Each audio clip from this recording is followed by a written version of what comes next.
Hello there, and welcome to episode 5 of the Kind of Funny Gamescast. As always, I am Tim Gettys. I'm here with the coolest dudes in video games, Colin Moriarty and Greg Miller. It's a lot to live up to, really. Yeah. I like the fact that this is episode 5, and it's the first time we've had a guest, and so now it's whenever there's guests, Colin makes old fashions, and I'm pro that. Yes. Now I will book guests for the show every week. Exactly, makes sense. And you brought attention to the fact that this week we have our first guest, Andrea Rene, of the internet. The internet's Andrea Rene. Yeah, the internet. But more specifically, where do we know you from? Well, you probably know me from GameStop. If you've been inside of GameStop recently, I host GameStop TV, and I also host. No, I don't want the trailers. strategy guide. It depends which game you're getting. You might change your mind about that. That's and then true. you're gonna That's have true. to go back. I need those Tetris tips. Exactly. And I also work for game trailers, so I host videos over there. It's a fun team. That is fun. Yeah. What I like about you is you are everywhere in the video game industry. Yep. Like every event I'm ever at, you're there. You're doing stuff. Everyone knows you. Everyone likes you. You might be one of the coolest dudes in video games. Oh, Yeah. what? Oh, it's a Does fact. everyone I think that like is a me? fact. I don't think that's I think true. people like I've you, never Tony. heard a negative word about you, and I've heard a lot of negative words. You about must other not people. read the internet. Well, I didn't say. We're not I talking didn't about say I comment haven't read. sections. I haven't read negative things about you. But when with our peers. Yeah. Oh, No one's okay. like, oh, that's Andrea. really nice, guys. Yeah. That's sweet. Also, this is delicious. I'm happy to hear Colin's that. good. Colin's very good at making old As soon fashioned. as he alright. hangs up this YouTube career, that's I what he's know. going for. And I can't It's almost wait. time. If Andrea's at every event, kind of being talkative or whatever, I like going to events and not know anyone knowing I'm there and then leaving really quickly. The They, always, ninja. they hand you The ninja like the events. skewers. They hand you the sticks, thinking Yeah. you work there. Can you throw this away? Yeah. Greg knows how it is. That's why Greg and I always go to events together because Greg can do all the talking. I'm a little shy in like big groups like that. Yeah.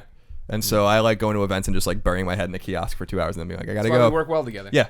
The yin and the yang. Yeah. I love going to events with Greg. Yeah? Because you know everyone and everyone likes you, and I just stand next to To you your and face, people they end like up you. knowing me. Yeah, So it works exactly. well. It works well for everybody. I want to give you a shout out. It was very heartening. We didn't go to PAX South. We weren't sure when we were getting ready to quit the job how things were going to go in the first month. If a trip to San Antonio made sense financially, turns out it would have made plenty of sense. We didn't know you were going to be so great to us, but it was. I'm looking at all the tweets and I'm like getting like, oh man, I wish I was there. I love PAX Ball. Oh, and then man. you tweeted about all the kind of funny shirts you're saying. I'm like, oh. Yeah, there was a lot of them, a lot of kind of funny shirts and a lot of Game Over Greggy shirts. And I had to razz you just a little bit because you guys were there. But No, I totally understand. understandable that you weren't, your first month. You wanted to wait and see how it was going to go. But definitely go next year. PAX South was great. Was it good? Was it fun? Yeah, all the people were great. There were so many people who had never been to a con before. And I think I've just been to so many for work that you forget that magic that you felt the first time you Yeah. walked into your very first Yeah. convention. Your eyes get all wide. Yeah. I mean, and this one kid, he was so sweet. I was talking to him because I was there with Adam Sessler doing some really cool stuff. Never heard of him. Yeah, this little guy. Doing some stuff for Logitech at their GTV booth, which was really fun. And he was like, oh my gosh, this is my first convention. I just can't believe, like, it's just so huge. It's just so big in here. And I was like, oh my God, kid, PAX Prime would blow your tiny mind. Your tiny mind. Man, what was your first convention you guys ever went to? Oh God, Icon I think was my first one, which is a comic convention on Long Island, and that Yeah. probably only brings 10,000 people to Stony Brook, which is a university. So I remember- think that was my first one. In the back of a Wizard, there was an ad for in the suburbs of where I was, suburbs of Chicago and Glen Ellen, at the Holiday Inn. They were gonna have a comic convention, and it was just like one ballroom, right, of just comics. It was just weird. And the first like major convention I ever went to was Chicago Comic Con, when it was still Chicago Comic Con, before it became Wizard World, before it became C2E2.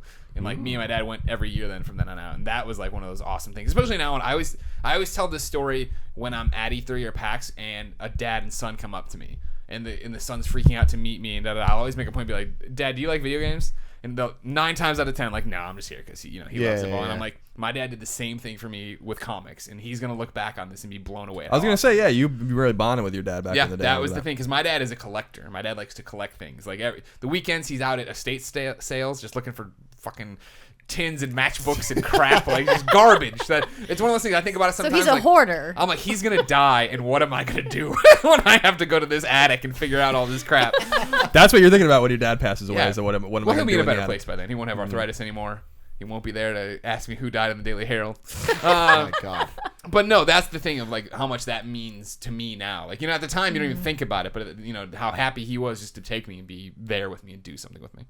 That was fun. Yeah, I'm from North Dakota, so there were never any conventions when I was growing up, but I also developed a love of video games with my dad. So my first convention that I actually went to was in my professional career when I moved to Los Angeles and worked E3 for the very first time in 2008. Oh, wow. But that was a really kind of that was the year before it got really small. I don't know if you guys remember. So Was that the Santa Monica year? No, it was in between. So Santa Monica, I believe, was 2007, and then it went back to the convention center in 2008. But then in 2009, it was like smaller and weird down in that sub hall. Yeah. But it still was really amazing because I remember reading the ad for looking for somebody for a host. They're like, we can't pay you, but we can get you inside of E3, and it was with the Bit Bag with Torrance Davis, to this day a good friend of mine. And it was such a mind-blowing experience as a lifelong video game fan, like going into E3 for the first time. Yeah, I think E3 is definitely that thing when you're a kid, you just dream about it. You're just like, one day, I hope I get to make it there. My first convention was also E3, 2010. It was the year that Kevin Butler did the speech. That was awesome. And it was so awesome because me and Alfredo we won a video contest to go down to E3, which started my whole career at IGN and stuff, so that was awesome. But we won tickets for a Sony thing. We got to go to the actual press conference, and we lost our minds. And when Kevin Butler came out with it, this is the best. And so I don't want to play favorites, but press conference day, Sony always has the best experience at the conference. It's always way too Nintendo. long. I'm with Nintendo always. But they have They don't even do it anymore. Exactly. They have like and the direct is food still trucks amazing. and the food trucks are awesome. The You're drinks and everything. They have it down to a science. They're yeah, exactly. And I would say that as PlayStation fan, and you too, Greg, the conferences aren't long enough. I want to see 45 minutes to an hour dedicated only to Vita. If they did it, then that was what was so great about PlayStation Experience. That was they were great like, about oh, you know, our E3 conference isn't nerdy enough for you. Here's Gio Corsi in a hockey jersey to talk about Vita games. We're like, all right, tell us all about that, please. All right, so the whole rigmarole of this show, you can go to kindoffunny.com and get everything there because Nick Scarpino made that website look beautiful and do all the things. But if you want to go other places right now, you can go to patreon.com/kindoffunnygames to get all of the shows early, specifically Gamescast. You should do that. And if you don't want to pay, that's cool. Wait till next week. Get it on youtube.com/kindoffunnygames or on iTunes. Just search for Kind of Funny, and all your dreams will be there. Oh, wow. All your dreams are there, all too. of them, yeah. All of your dreams. There's 3 podcasts. There's Game Over Greggy's show, promise. there's Kind of Funny Gamescast, and then there's all of your dreams. Nice. Oh, wow. Yeah. I'm glad we have that It's feed. a new one. That's big. So, first topic we're going to talk about today. Is the Vita dead? No. Yes. Now. No, I'm just kidding. This is brought on Here it is. brought on by some news. I'm gonna do some reading here. All right. Sony is to stop support for maps, YouTube, and elements of Nier in the coming PlayStation Vita updates. Sony is quick to point out that if you're a YouTube user, the Vita's browser will still offer access to the video streaming service. No reasons have been given for the removal, but we've reached out to Sony, and if we hear anything, we'll let you know what's what. So there you go. We don't know the Who's answers. that from? Who wrote that? This is IGN.com. Okay. Never heard of them. Yeah. And in addition to this, Sony has confirmed that Spotify is coming to the phones as a new music service called PlayStation Music. And they will no longer have Sony Music Unlimited. Here, here. Congratulations. I know, it's That's about a good time. move. So here's the thing. People are upset about this. The internet is ablaze with, why are you taking away our features? And this sucks. And They keep saying, this is the canary in the coal mine. Yeah. This is Sony's first step in getting out of the Vita. Yeah, and it's just like, does this matter, guys? Because personally, no. No, I mean, first of all, let's talk about Nier, all right?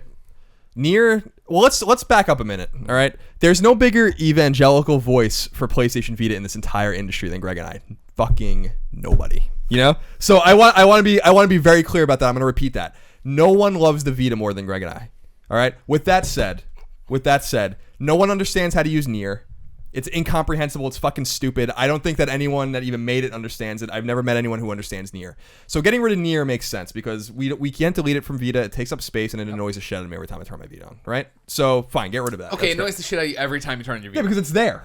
It's just there put on it my in fucking screen. You put it in the PlayStation crap folder like I I'm made. not going to make a fucking folder. That's not so upsetting, though. It's just like on iPhones when there's like, now everyone has a crap folder. It's Sure, like, let me that's delete true. this. Yeah, so I agree don't- with that. Yeah. I mean, getting rid of maps is fine. YouTube, whatever. I don't think it's them. I think at first blush, you look at it and you're like, okay, this is bad news. They're starting to get out of the game a little bit. They're trying to ramp down. But it doesn't make any sense because if they wanted to ramp down on Vita, they would just ignore it. You know, the YouTube app would eventually break and Nier Nobody doesn't would work fix it. anyway and the maps won't get updated. So it's like, I think they're removing things for a future where they pay less attention to the Vita than they already do. I think that they're saying like these things actually require patches and updates and we want to get rid of them. Like, so we don't have to worry about YouTube anymore. Use your browser. We don't have to worry about Nier anymore. No one even cares about it. Maps, no one cares about it. No one has a 3G Vita anyway. So I think, when you look at I've said it before, there are more games announced for Vita than any other platform. So and they're not exclusive games for 95% plus of them, but they're coming, hundreds of them. So Vita has a future. I think Sony realized that as a future, but I think they have to start getting out of the idea of fucking with the Vita all the time by like patching it constantly and stuff like that. So I think that this is the first step of them saying Vita is what it is. Buy it if you want it. It's a great remote play device. It has its great games, and these little things that we have to kind of tweak, we don't have to tweak anymore. I think it's future proofing it, so they don't have to deal with it again ever, as much. So that's my opinion. No, that's good. Move on to the next topic. No. I was like, what? I mean, yeah, that's the big thing. Is I think they have all the stats on this. Who's using Nier? Who's using the YouTube app? I mean, YouTube is meticulous about where your traffic comes from. They know what devices are doing it, and probably less than 1% is Vita. So why put any more time into making this thing work and make it work with whatever the next version of YouTube is and do these different things? Get out of the game. Nier sucks. We've been saying get rid of it forever. Maps nobody uses. Get rid of it. Focus your resources when it comes to Vita on the things that matter to people. Yeah, which are games and making it work. Yeah, I mean, have you guys ever watched something on YouTube on your Vita?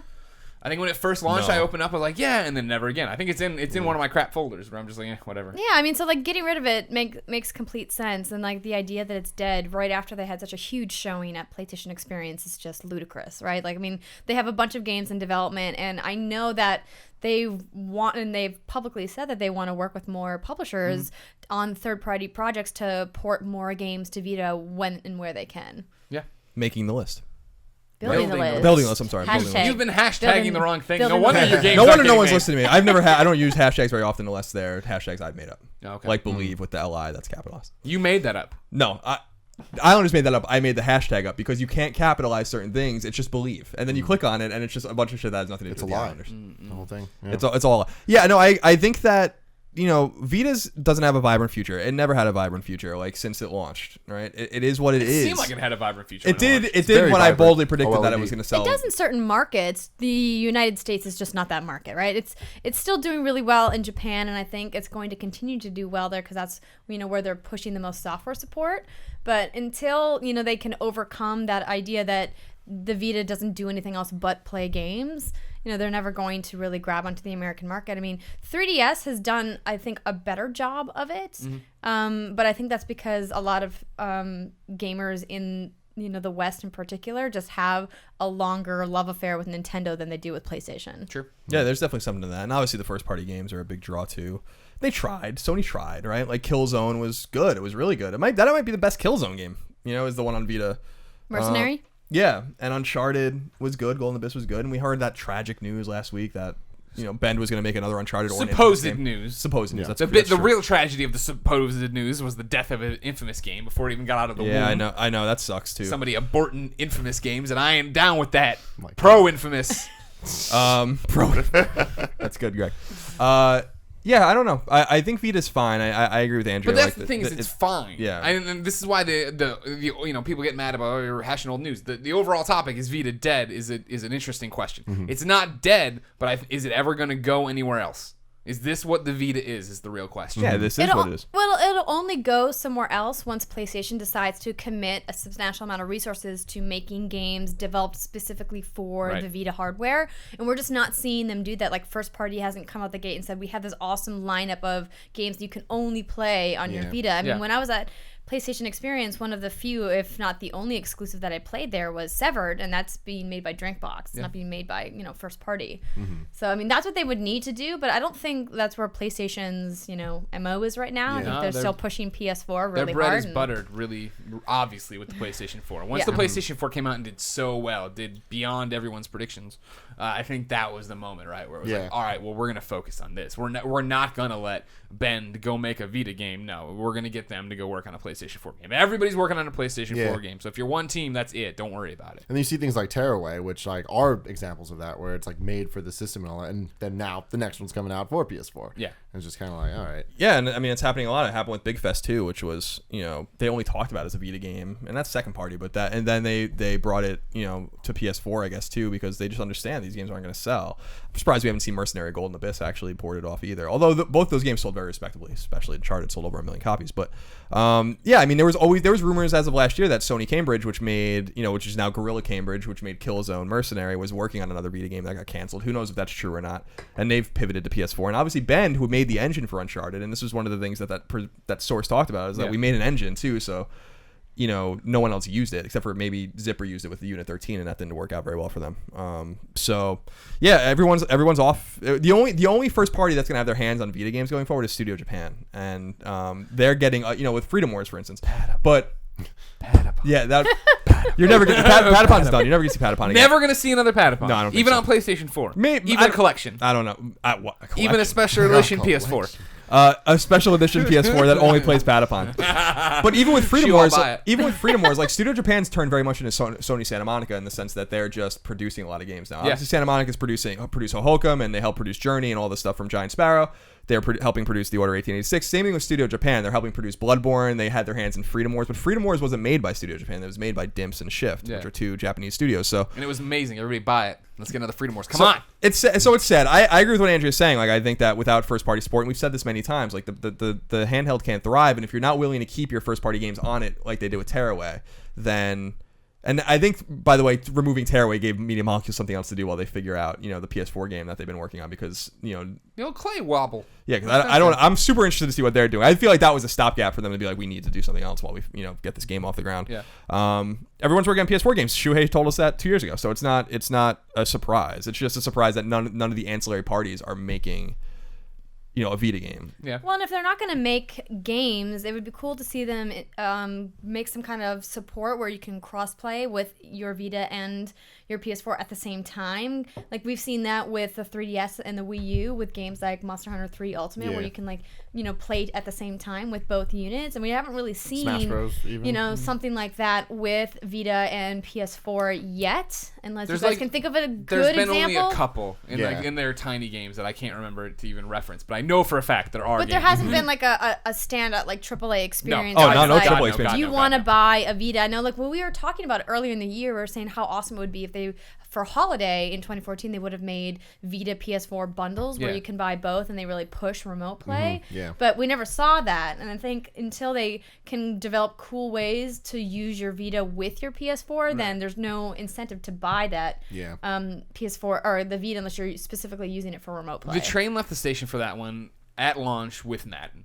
If they could have co-developed Madden with EA to make them feature complete from PS3 at the time to the Vita, right, and then bring your save with you, like never stop playing Madden, that would have been endgame. You know what I mean? Instead, they did it for the show, and even that was wonky. You had them buy them both, and the show is not a full-fledged game on Vita. Yeah, feature complete. It is, so. And so, I mean, if that would be and I know how hard that would be. I'm not saying it's easy by any stretch of the imagination, but that would be the game changer in the way of, like, never stop playing, which was their slogan, of course, which is what they got sued about when they made it look like every game you could take it on the go and go play it. You know what I mean? Like, if they could have done that, that would have been fine. Now the Vita is in that realm of hardcore gamers love it.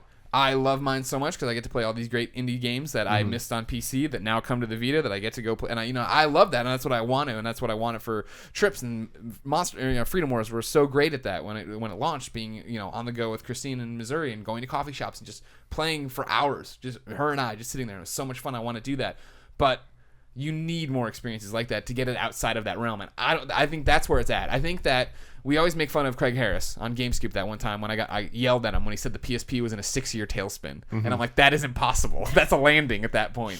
But like, this is what I think everybody always thought, not everybody, but all the negative Nancy's used to say about the PSP. That, there's no games on it, and there's a million games on PSP. Yeah. PSP had so much going for it. Whereas this system is like, this is for the hardest of hardcore gamers. Like, you could totally get by without one of these. But if you get into this ecosystem, you're going to have a great time. Yeah.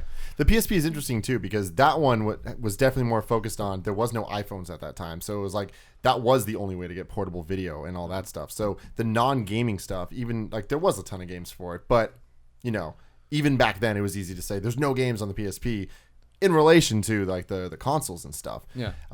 But you bought it for the novelty of being able to watch videos and like your UMD YouTube and all that random stuff too. Yeah. And it's like with the Vita, with them taking away these features, it's like it's not as big of a deal because you have that in like 10 other devices on your tablet, on your phone, on your 3DS even. I mean, the big thing is. of them taking away this stuff now from the Vita is them paring down this system to be more in line with the line on PS4, which is this is for gamers, this is a gaming machine. I'm sure if the Vita hadn't existed till now and everything had happened with the PlayStation 4 has happened with the PlayStation 4, this motherfucker would not have touchscreens, it would not have a back touch, it would not be focusing on all this, oh, it does this, that, and the other. It'd be like, it plays games. It plays great games on the go, do all of that. You know, we don't have these gimmicks and these hokey things with it, you know what I mean? And that's where you can kind of see it's that in between all the mistakes of the PS3 and all the success of the PS4.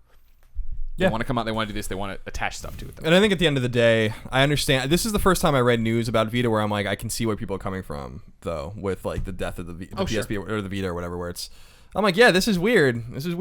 You know, like, and it gave me pause when I read it too. But then I thought about it for just a minute. I'm like, no, it doesn't make any sense. They're going to continue to manufacture Vita. Vita's still getting its games. Third-party production is still working on Vita games. So, like, Grim Fandango just came out this week. It's not like they're working on it. I mean, they were instrumental in getting games like Tales of Hearts to, you know, even Sony worked to get Tales of Hearts R to Vita. I mean, they're listening, you know, and people are buying the games. It's just the games are going to come from the indie scene and from Japan, and that's just the way it's going to be, you know. So it might not be for most people, but it's an awesome device. It's one of the great gaming devices of all time, I think, and has an awesome library of games. It's just a matter of like what you are looking for. I don't care about the AAA games. That's like, a box quote right there. Yeah. One of the great gaming devices of all time. I mean, I really think it is. It's by far the best handheld of all time. Like, destroys everything else. You're crazy. And in terms of like Form factor, technology. No, like, in this terms is of the form factor, like the buttons that are like too small for babies. What?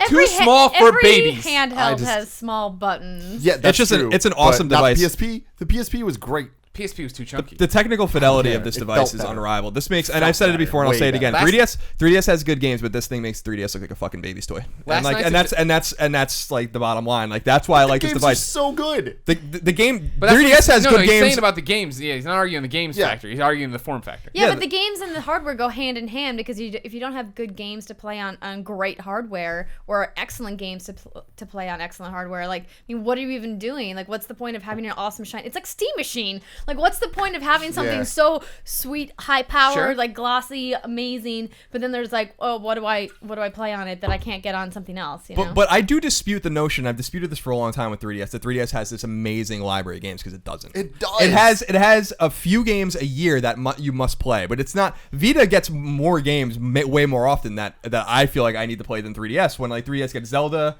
or Mario Golf or something like that, like the tentpoles.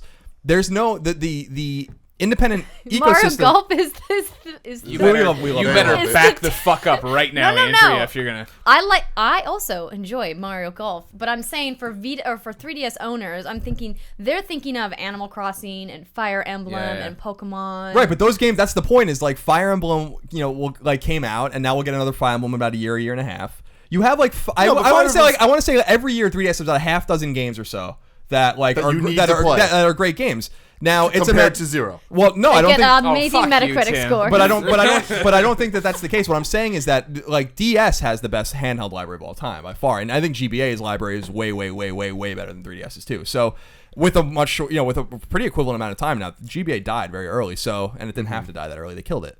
But 3DS itself, like I look at 3DS games, I look at the library of games that are coming out. Wherever I have my 3DS, I play it, and I look and I'm like, I don't know, like. None of this really gets me excited. Like, Gunvolt was awesome. That was the last game I really played on 3DS. Then Project Steam, that's the next big one. yeah, Project Steam looks good. But that's the point, is like, what are you looking for? You know? And for me, I'm not looking for those 5 or 6 games a year that, everyone's looking for because all those games sell millions of copies and then there's nothing. I'd rather have like an There's independent. never nothing. I'd rather have an independent There's ecosystem. always like something. Vita gets a game every week, and Okay, like okay. and to me, like that's more riveting to me because they're smaller games that are made for handhelds or whatever. If I'm gonna play something like Fire Emblem, I'd rather play it on Wii U anyway. Yeah, but like 3DS gets a game worth playing for 3 months every 3 months, and I think that's what's good about the 3DS. Whereas like the Vita, oh man, I don't know. I love how this turned into a 3DS versus Vita Vita debate. It always will with that. I mean, they're good. They're good to have. They're both good handhelds to have. Like we all own. Well, I don't. You own. I do not own a Vita. So because you're it's- the one. So we all. I own You don't a have a leg 3DS to and a stand on Vita. in this Hey, fight. my only What's your reason- trophy level? Oh god, you don't even want to. You do not want to know. But the buttons, I just can't get past how small they are. You It barely bothers use the me. face buttons though in a lot of these games. No, some more of the indie games you do, but the. It's not even the form factor. It's just that like this device. It's not even. I like the OLED one better, as Greg knows. But like this device is has all the potential in the world, you know? And like that's what's so frustrating about it. Just that's like what's the so PSP. fucking annoying about it, you know? And You like, want to? I mean, we're all looking right now. They're taking all these things away. That's a huge trouble sign. You want to know the worst sign in the world for the Vita? Colin, how old is the PlayStation 4? a year and 3 months. The PlayStation 4 still does not recognize the Vita when it's plugged into it. Are That's a you problem. fucking kidding me? That was like the PlayStation 3. That's the main reasons I kept mine Yeah. plugged in is that I download the games to the PS3. This is another It'd be faster off Ethernet and then transfer. And the PlayStation 4 still can't do that? That's got to be another statistical thing though we were talking about. Like I bet you, I thought that was really convenient for bigger games, but people probably weren't using it, and so they're like, But it's 'cause- the Vita reads by Wi-Fi or ad hoc the PS4 easily. So I think that they're just looking at it that saying like, well, that is what it is. You know, But that's a really simple functionality that should be implemented by now. You like, would think so. I'm with Greg here. Yeah. It's one of those things. If nobody's using it and that's their thing, nobody's connecting. It's just because nobody's stressing that. And that's the whole rigmarole they got with this thing. I've They're trying to figure out. I've never even contemplated connecting my Vita to my PS4 to download a game, and that the idea of doing that never crossed my mind. I download a lot of Vita games, and I'm like, oh, Clearly, I admit I use my 3DS much more than I use my Vita, but I enjoy them both. they're both great. They're both Yeah, great. no. The point is that I don't feel like I'm just trying to dispel the myth that 3DS has this amazing library of games. It's just not true. It's just not true. No, it does. Colin, that's just categorically false. Like it does have a really great library of games. It has a lot of games. Mario Golf, Yeah, and then what Super else? Mario, something or other. No, but it has Disneyland. its Mario games. It has its Zelda game, right? Yeah. It has. Oh, it has its these games, it has that games, it has those games, it has these games, but There's forget a those. brand new I don't Xenoblade. understand. I don't coming understand. for 3DS. I don't understand. I really don't understand the argument. Like I was a DS fan, big DS fan, had tons of DS What did games. DS have that 3DS doesn't? DS And had I'm not Elite arguing- Beat Agents. No, that's true. Checkmate. God bless Elite Beat Agents.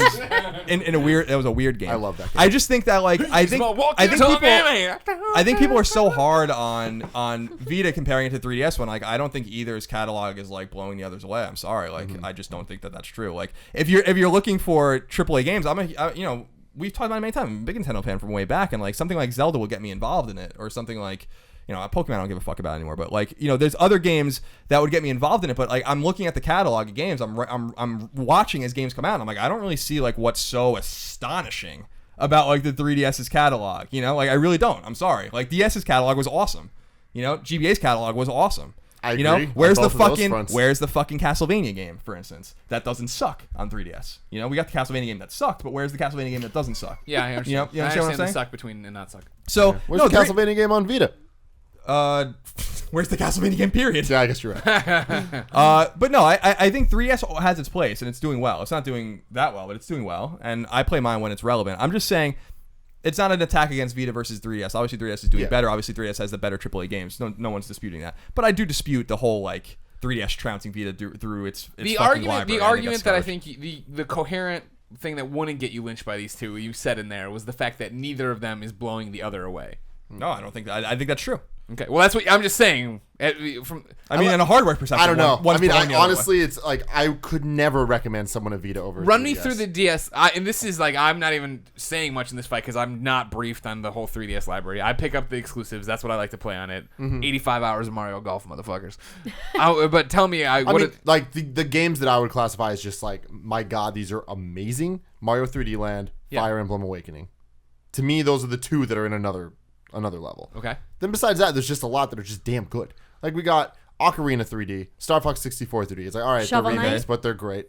Yeah, we got Shovel Knight, we got all that That stuff. cancels itself out now. Yeah. So 2 ports in a game that's on Wii U and PC and coming to Vita. Okay, PS3 yeah. and PS4. Okay. Well, I'm looking at the Metacritic list here, and Bravely Default is up Yes. there. Yeah, Persona Bravely Q, Default's Pokemon Omega Ruby got an 83. all by the way. Pokemon. So Weird. the Pokemon Ruby and Sapphire remakes, Pokemon X and Y, Mario Kart Professor 7. Layton versus Phoenix Wright. Yeah. I don't know, guys. I'm haven't looking. I'm played it looking. yet. Layton's not my thing. I'm but trying to. Is this Lifetime here? Let's put it here. I just want to see. I want to unravel and unpack this right now. Oh yes. That's what we do on the So this show. is- This isn't Lifetime. This is, I This believe, is the 2014. Yeah, I want to see. Yeah, this is 2014. So Yeah, let's look. So Bravely Default, fantastic game. What a lot of people really like that game, and what was so funny about it, what we talked before, is that Square was surprised that it did well, which was funny as hell to me. Oh, people like these games. Oh. Not the crap we Shovel keep Knight's making awesome. them. Shovel Knight's my game of the year last year. I mean, honest about it. Smash Brothers is on another platform. Persona Q, first time that that moved off of PlayStation platforms, did very, very well for them. I think that we'll see that again. Retro City's on another platform. Pokemon is that's just a remake port. Shantae is coming to other platforms. Pokemon again. The Curtain Call Final Fantasy game, that's fine. I don't know what Siesta Fiesta is. Phoenix Wright is obviously exclusive Curtain to Call 3DS. doesn't make the list.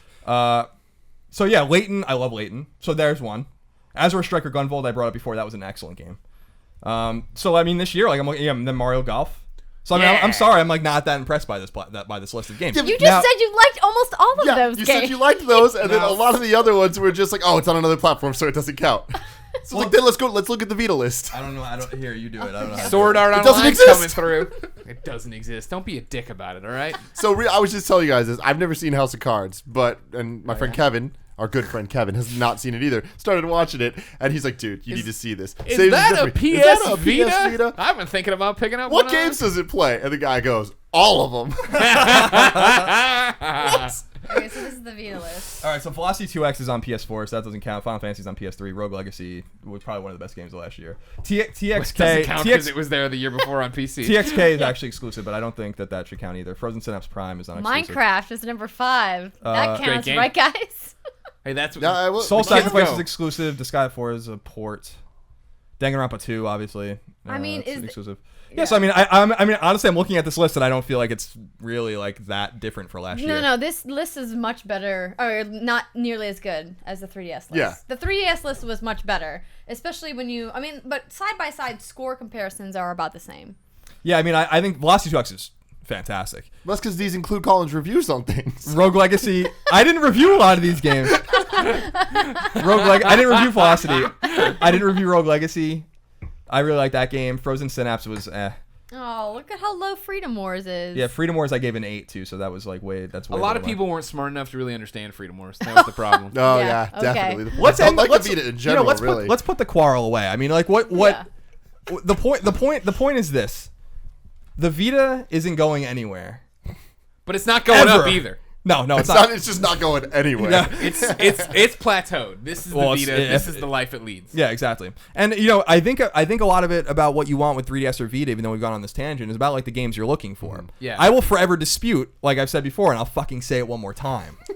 I will forever dispute this notion that the 3DS's catalog is this fucking amazing catalog. Give me a break. All right, it's got its great games, just like any other platform has. It's like the Wii U. Like the Wii U doesn't have a fucking huge catalog of great games either. They're basically identical to each other. Oh Okay. man. Yeah, let's not Man. even go there. Yeah. Wii U has its great games. It has about 5 great games, right?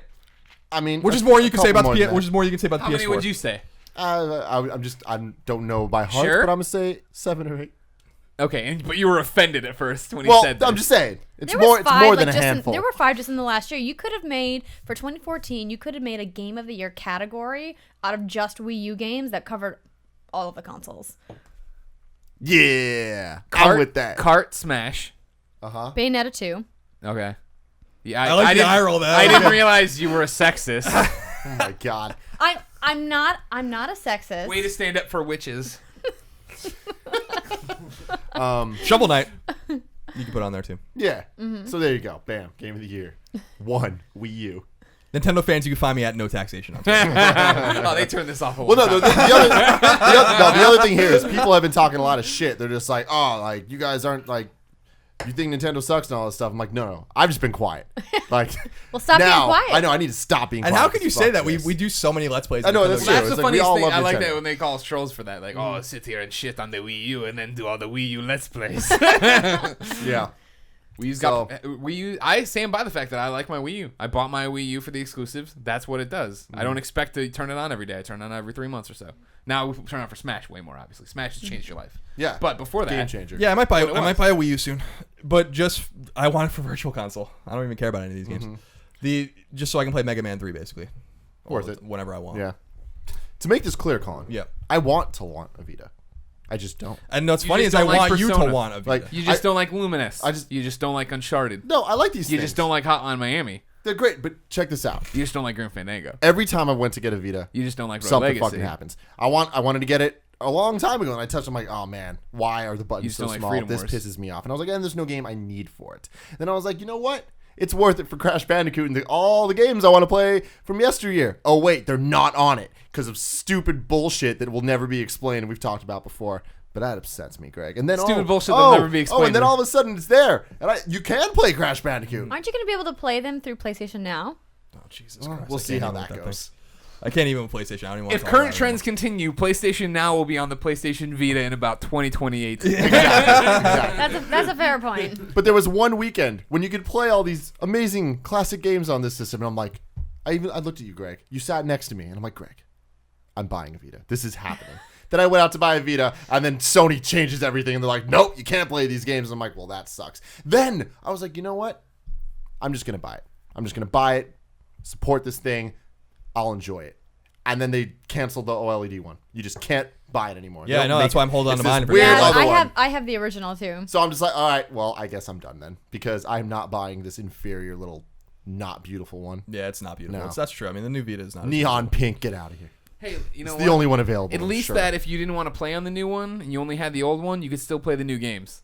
Yeah. Let me tell you, Smash Brothers on that original 3DS. Get my fucking jeweler's eye out and try to see what the fuck's happening on it. Yeah. Well, I waited for the XL because I knew. 'Cause I you're was a big like, fan. You're a I'm big not- fan. Well, I'm not now, doing I this. mean, that's fair. Nintendo is doing that now with the new 3DS too. They're gonna phase out Yeah. the old. I don't know. You don't have to worry about. I mean, at the end of the day, you don't have to worry about getting a Vita because you have this amazing catalog You're right. of games You're right. to play on the 3DS. And it's gonna be great. All right, guys. Let's move on to the second topic. How far did you get in Fire Emblem? Huh? How far did you get in Fire Emblem? Fire Emblem? Yeah. I beat the shit out of Fire Emblem. What about Bravely Default? Didn't really play that one. Okay. It's not my thing. How about Mario Golf? No, don't play Mario Golf. Okay. Yeah. I mentioned the games I like. Azure Striker Gunvolt was probably the best game you can only play on 3DS that came out last year. that I Steam, played. Project Steam. I can't wait. Yeah, looks Duck like. Here Gunvolt was Chronicles. awesome. Alright. That was a All right, cool. So, guys, we got an update on the Last of Us movie. Time for updates. So, according Wrong show. to game director and film scriptwriter Neil Druckmann, I know him. yeah, he says, I just finished a second draft and we did a table read with a bunch of actors. It's pretty faithful to the game. There are some big changes, but the tone and what the story is trying to say is pretty faithful to the game. He also said that he's dividing his time between Uncharted 4, being at the office, and the movie. And then also when he's supposed to be sleeping. Yeah. Seeing his wife, his kid. Yes, in addition to this, there's still rumors of Maisie Williams of Game of Thrones fame being Ellie. Yeah. And that's cool. So should we say right now we're going to spoil stuff in this? So, yes, Okay. right off the bat, spoilers will be had for the Last of Us video game. You should play it first. you of all. beat What, that? what are you thinking about? Yes. God, Greg. Don't be all Okay, so obviously it's a movie. It's not a game. Games you get to play for all these hours and stuff. Last of Us, 12 hours-ish, Yeah, about that. right? Sure. If you run around like I do, it takes like 20 because I'm like going in every corner looking for things. But Let's just Yeah. say that's a what I fun did. way to watch. someone play. 14 hours for people like Yeah, 12 leisurely to 14. getting 10 to through it, 14. I right? would say 10 to 14.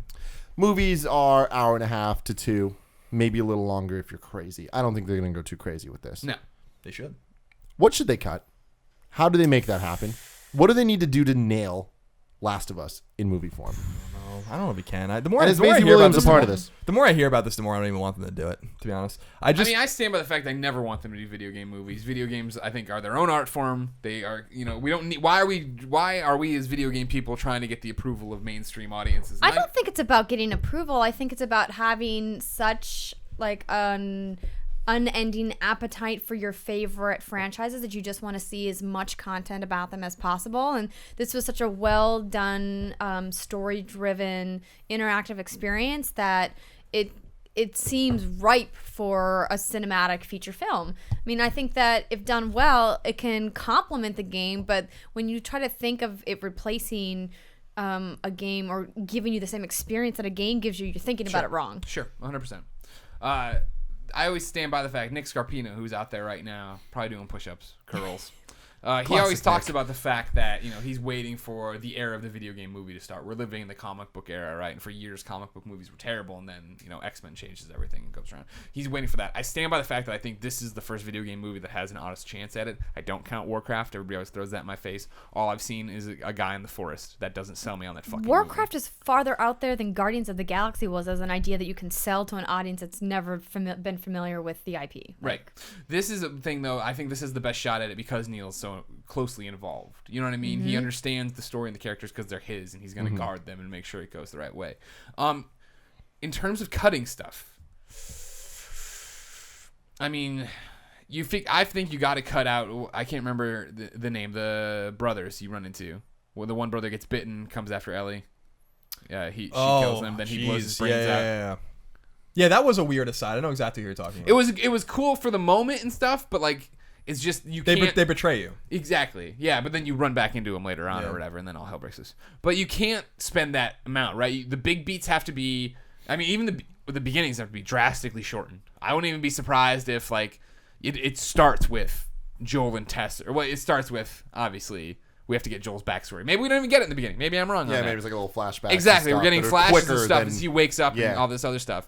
But I think you have to get right to the heart of the matter of this is Ellie. She's important. You need to get her out of here, blah, blah, blah. And then we figure out in that way that she's been bitten. And then we have to go through the whole thing of them not liking each other, starting to bond, and then getting as fast as you can to David to wrap it up and to get out of there and da-da-da.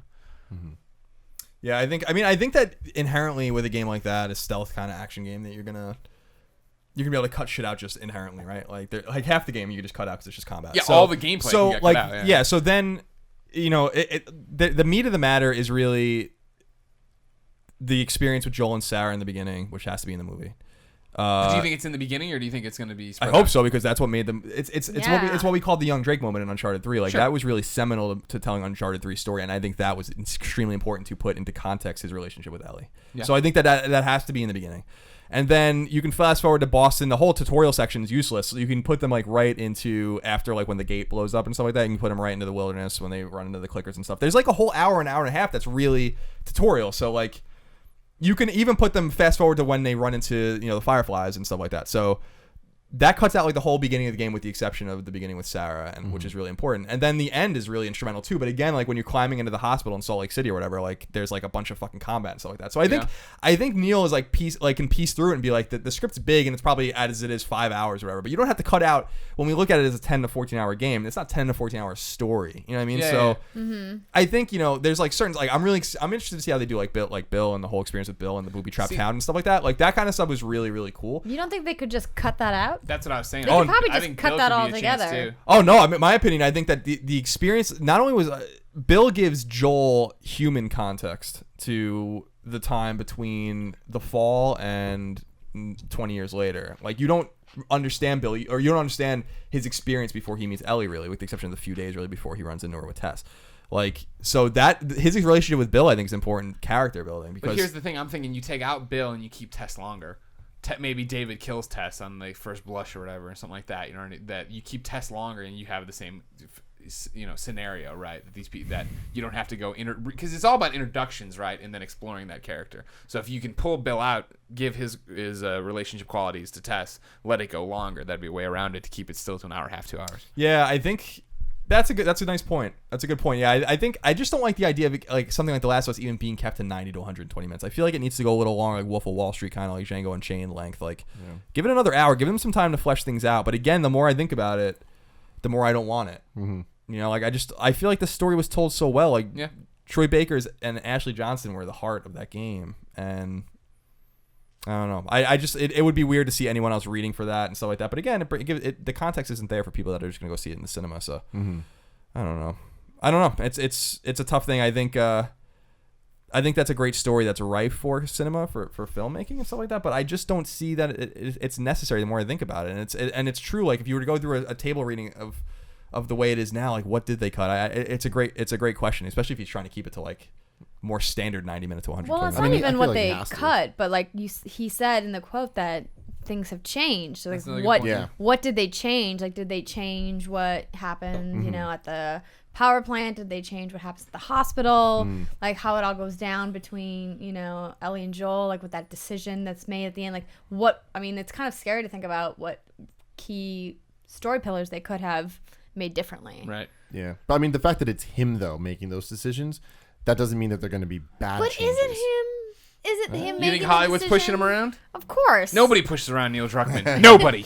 Well, this was the argument Tim made about Gone Girl, which was like that since the author of the book was also the screenwriter, that at least it's the sanctity is there in terms of maybe what's not best for the product, but what's best according to the author, which is there's something to be said about that. Maybe it's not going to make the best story. Neil Druckmann's not a screenwriter. You know what I mean? So it's like, but Neil Druckmann wasn't a lot of things before he got the chance to do them, as we learned, you know, when I wrote the history of Naughty Dog, when we've talked to him and stuff in the past. I mean, it was all about him getting opportunities and taking the most of those opportunities. So he's, you know, incredibly fucking talented. So I think it's true in the sense that if I want someone to be making the story decisions, it's the man who wrote the story. Sure. But I don't know if it's going to make for the best decisions as a film, but it's cool that they're leaving it up to him. And the thing is, he's like thinking about it as a film. Like he's thinking about the changes. Like he's like, well, I did this for the video game, but we can't do that for the movie. What would I need to do for the movie? And I think because of that, the changes that we made, I mean, they're not necessarily going to be better, but they could be even. Like that's the thing is like they could be better than the game. How crazy would that be? But like it's just that it's different. But at least it's not. I mean, hopefully, if you know things keep going this way, the fact that he's even involved is a good sign. But of course, Hollywood is going to push their way around and stuff. But if they don't, that could be something special. Yeah, I don't know. How do you guys? Do you even want this at this point? I still don't want it, but I can't stop it, so I'm just happy Neil's part of it. It's very Ghostbusters-y for me. I don't want it, but just Godspeed to you. I mean, I think that this story, I mean, I remember when The Last of Us was first announced, I was like, oh my gosh, another post-apocalyptic zombie game. There's so many of them. And there's even more films about, you know, that kind of same topic. So for me, like, no, I could have been completely fine never having this movie, but as you said, you can't stop it. It's coming. I'm going to go see it. I think it's going to be good because like if let's say the movie is good and it's a good like faithful adaptation of it, then I think it's going to introduce it to a lot of people that will never play the game. Sure. And it's like I know a ton of my friends, girlfriends and stuff, they're never going to play through this game, but they would love that story. And it's like trying to convince them to you know pick up the controller and do all that. It's just not going to happen. It's like, oh, it's only 14 hours. It's like, well, damn, 14 hours. I wonder if you take the game in order to cut out the gameplay and just have like the cinematics and stuff. Sure, it's on YouTube. Yeah, I'm sure it is. But like, I wonder. I mean, you know, these days like gameplay has all those cinematic moments and all that stuff, so it wouldn't necessarily work. But I wonder if you did cut out all the gameplay, even the ones with the cinematic moments. So it's just the cutscenes and stuff. If that would tell a coherent story.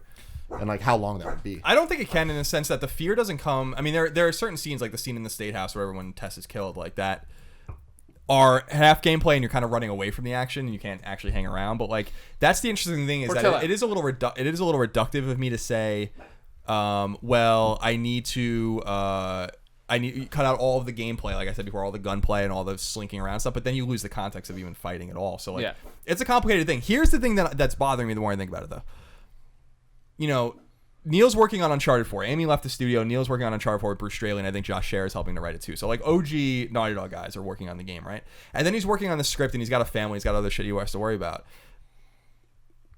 Like, it's so frustrating because this is a great, like, transcendent moment for Naughty Dog to go into the mainstream and be like, we're making a fucking movie now, you know? And obviously Naughty Dog is, to me, like, the most accomplished and the best developer in the industry, bar none, right now, from the last 3 games, right? Uncharted 2, Uncharted 3, and The Last of Us are 10s. In my opinion, all of them. And, you know, I'd rather him focus Neil Druckmann, the visionary behind The Last of Us, to be like, now let's get the sequel. You know, because I think The Last of Us does need a sequel, and we've talked about it many times in the past of how it can happen, and everyone has their own theories. And I always said I want it to start immediately after the end of The Last of Us, when he lies to her and stuff like that at the end. And so, like, with Neil Druckmann so engaged in Uncharted 4, which is where he needs to be right now for Naughty Dog, and also engaged in the film, which is going to take more and more of his time, it scares me that A, we're not going to get The Last of Us sequel anytime soon, because they're thinking about it. Certainly they're thinking about it. They've admitted that. Or B, it's just going to come like really far away, and I don't want that to happen. You know what I mean? You want it quicker. They have 2 teams in Naughty Dog now. They're all folded into Uncharted 4 right now, as far as we understand. But again, pre-production is always going on for these other things. So I don't want someone else to write that game. You know what I mean? I want Naughty Dog. I want Neil Druckmann to write that game. Yeah. So what is the opportunity cost?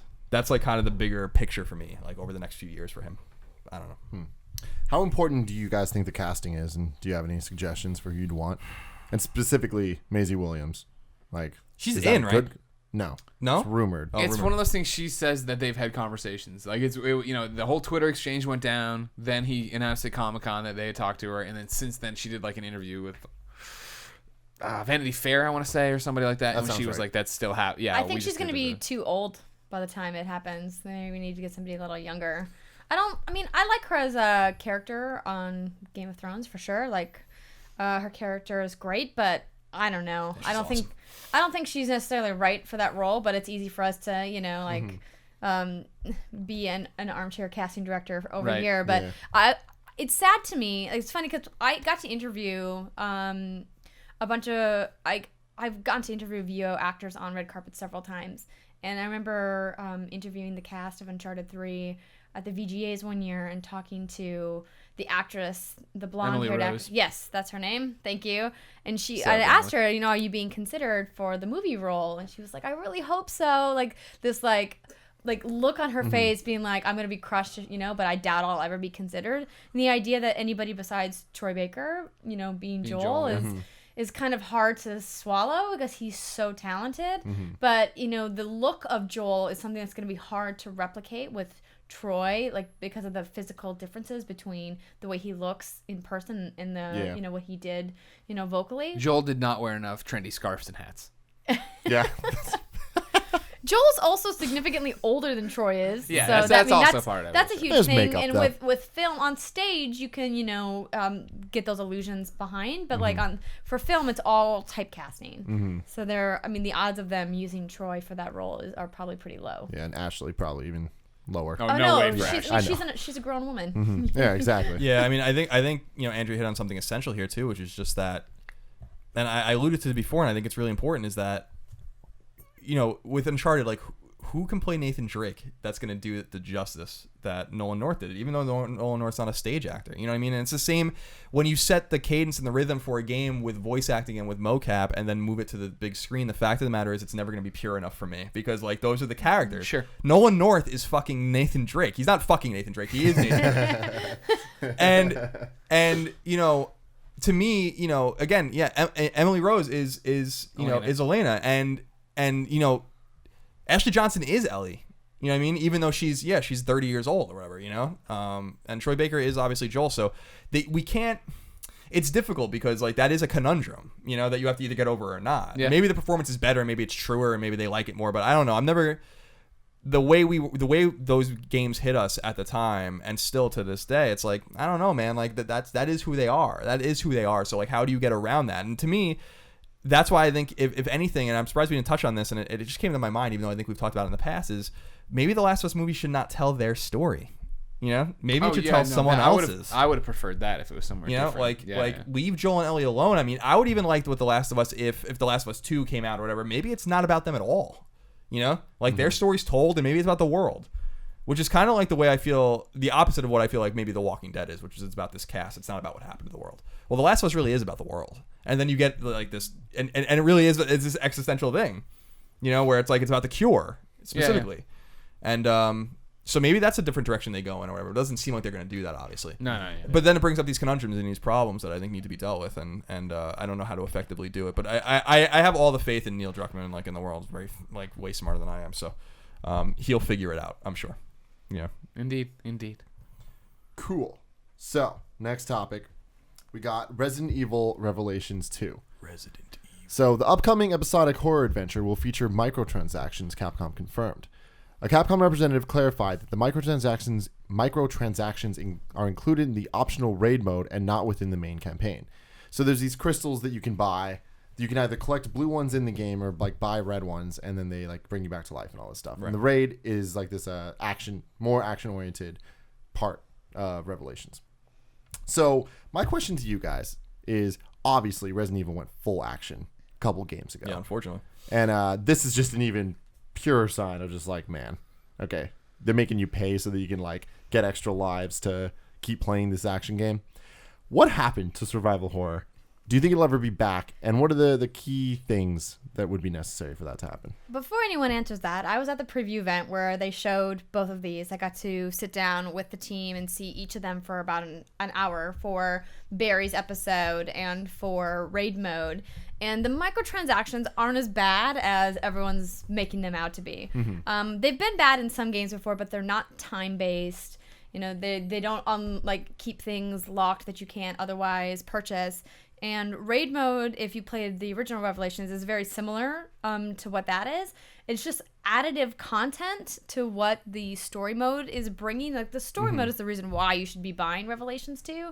Raid mode is just another way to keep playing. if you really love the gameplay experience that they bring in Revelations 2. So they are adding 3 dungeons with each episode, and each of those dungeons has 6 missions. So it's essentially 18 missions per episode for across 5 episodes. That's just another additional gameplay experience into the narrative story elements. And so that stuff is all free?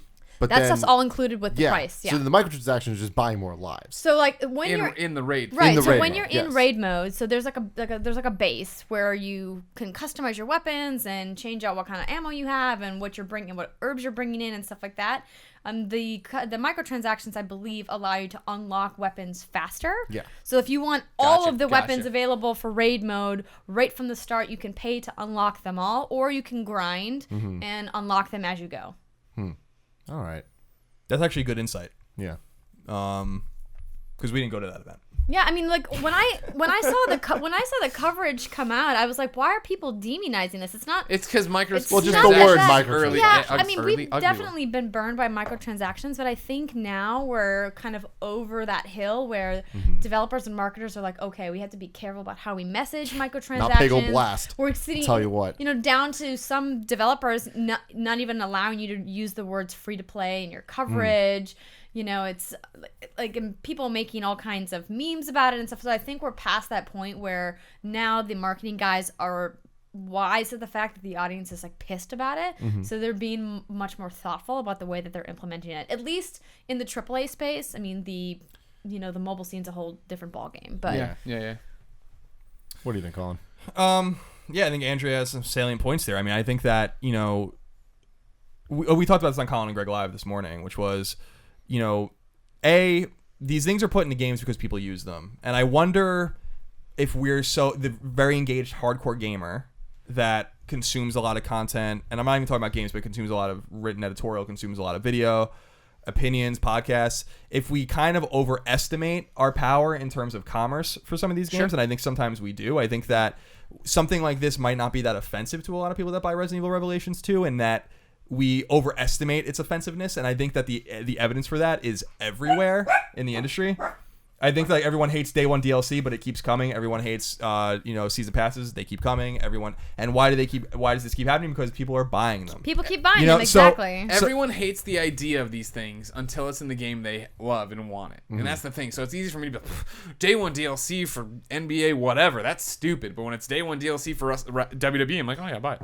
I want that. You know what I mean? That's the whole rigmarole. The whole And Revelations 2 is being released episodically, and it's $25 if you buy the season pass. So that's a lot of content for not that much money, And if you're a Resident Evil fan, I mean, you're gonna want to play this. I mean, the dual narrative of having Barry and Natalia, and then having Moira and Claire, and how they intersect and how they work through the same level but in different ways. I mean, it's really interesting what they're doing with it. So, like, if you guys are interested in Resident Evil, don't get hung up on the microtransactions. That's the the thing mode is you like probably won't play. When I was doing the research for this, all the comments on the article were just like, "Oh man, I was gonna buy this and now I'm not gonna," or like, "This, dude, you totally fucked up." And it's like, really, guys? Like, this is not that bad. If it had to do with the campaign, or it had to do with that stuff, that'd be one thing. But this is like, you're literally just paying to not have to grind. And speaking to what you mentioned about the difference between action and survival horror, I asked them that exact same question.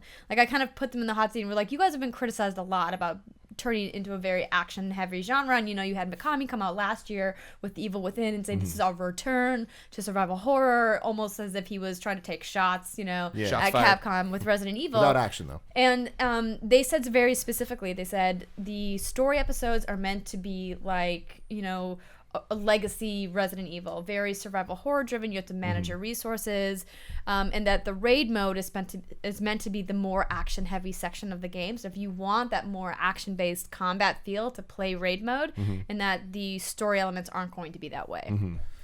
Yeah, I think that. I mean, it's interesting. What resonated with me, what you said about the comments was, well, that's the right idea in the sense that if it really is that offensive to you, then don't buy it. You know what I mean? Because that's that's the message you have to send. And we talked about that on Getting a Colin and Greg Live. Like, the people don't have the fortitude. A lot of people, including me, don't have the fortitude to be like, I'm angry about product X, and when product Y comes out, I'm not buying it. You know, product Y comes out 3 years later, I forget about it. You know, oh, it's great. So like you never send them the right message, and I think they're being sent messages, as we said earlier, which is that like people are going to spend money on this. They've done their research. Capcom's not a stupid company. They did their market research. They have evidence that this works in Street Fighter or whatever else they've done it. And so here we're going to put in Resident Evil Revelations. The more egregious thing to me is that it's episodic at all. I feel like that was. I don't feel like maybe I just was ignorant of this because I played Revelations like 2 or 3 times in the last year or whatever. Revelations 2. And at like preview events, and I feel like the episodic thing just came out of left field, out of nowhere. Like I don't know if that was like that wasn't the case as far as I understand for like a long time, and then that like happened. So like that, and maybe I'm wrong. Maybe they said it like 2 years ago that's gonna be episodic, but I don't think that's the case. I think that they're looking and saying like, well, we were probably gonna sell this for $20, but we can make 25 if we put it episodically. I talked to them about that too, and what they said was that they had a plan. For the content, but they wanted to be able to release some of it sooner than they were going to be able to. And instead of, it sounded to me like, and this isn't like a quote, but almost as if they were going to have to delay it. And so instead of delaying, they decided to change the way that they were going to market it and put it out, you know, an episode at a time to give them just a little bit more dev time to fix and polish some things, which is also why you can wait if you want and then buy it on disc as a single experience at the end of the 5th episode. Right. Which is maybe we won't do that because we have to kind of probably stream it, but that would be what I want to do. I just in terms, I agree with you in the sense that I don't find this very egregious. I just find this kind of a systemic thing that's happening. I find the episodic thing a little weirder to me.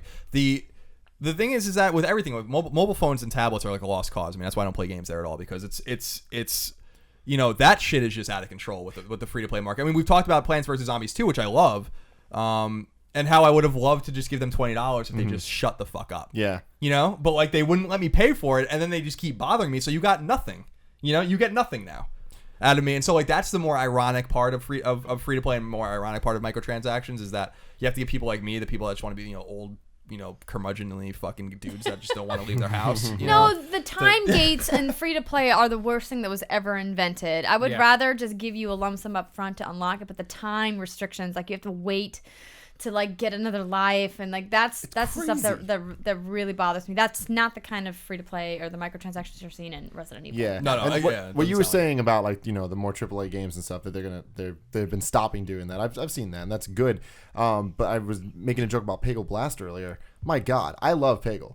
And I'm like the first one on mobile. I'm like, my God, I love this game. And then Blast out of nowhere comes out. It's terrible. Like, this is great. Like a new one. And honestly, the gameplay in it better than the other Peggles. Like it's vertical now instead of horizontal, and like they made all these like little changes that are just awesome. And I was enjoying it. Then all of a sudden, it's like, you know, I ran out of lives or whatever, and it's just like, oh, you know, you need to pay for it. I'm like, all right, I'd buy this game like for $2 or $5 or whatever it was, but no. That wasn't an option. It's like, invite your friends on Facebook. And I'm like, EA's the worst with that. Wow, shit. What is this, 2008? Like, that's really weird. And it's like, you know, I guess I'm just out of touch with that because, like, I've never been a part of the Farmville, you know, like those guys. But you know what made me understand it? And I'm with you guys. Like, I hate microtransactions in general, but I talked to some people at PAX South about Candy Crush. Because I was, like, asking, you know, like, what are you playing? And this one guy said Candy Crush. And I was like, okay, like, Candy Crush clearly is a phenomenon. Lots of people are playing it. You know, my mom is playing it. I said, so tell me, just curious, how much money have you spent on Candy Crush? And I was thinking like $30, $40. How much do you think he said? 0. 250. I'd say 0.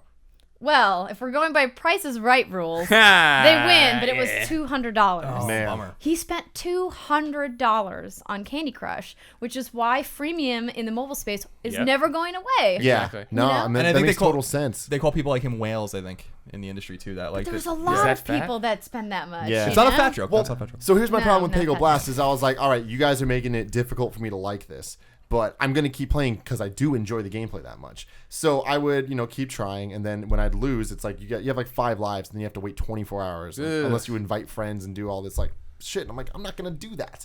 So then corny. So then I've you just went been and waiting. made I've been- Facebook accounts. Well, no, I would totally do that. But no, I would wait the 24 hours, and then next time I'm sitting there doing nothing, I would try to beat that level. It's gotten to the point that I got so far in the game now that I reached this challenge where you have to beat 5 levels in a row like back to back to back to back to back. And it's if you don't do that, if you lose on one loss, you go back to the beginning. And I'm like, you guys designed this so that I have to pay for the power ups. Yeah. And that's when it's like that's unacceptable. Pay to win. Like it is literally pay to win. And it's so upsetting to me where I'm like, man, I want Pickle 2.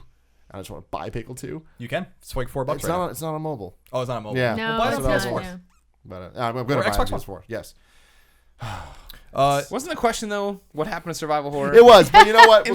You want the answer? Yeah, go. Because I've been quiet on this one. Yeah. The answer is that survival horror sucks, and it's always sucked. Oh my God, you're out of your mind. And you all got had a resurgence last year. y'all drank this Kool-Aid thinking it was good back in the day because the controls were terrible, and then good controls came around. And you played other games, and the industry evolved, and now everybody goes back and tries to make it survival horror. And it doesn't. That's click. weird. That's a It weird doesn't statement, click. Greg. It doesn't Because click.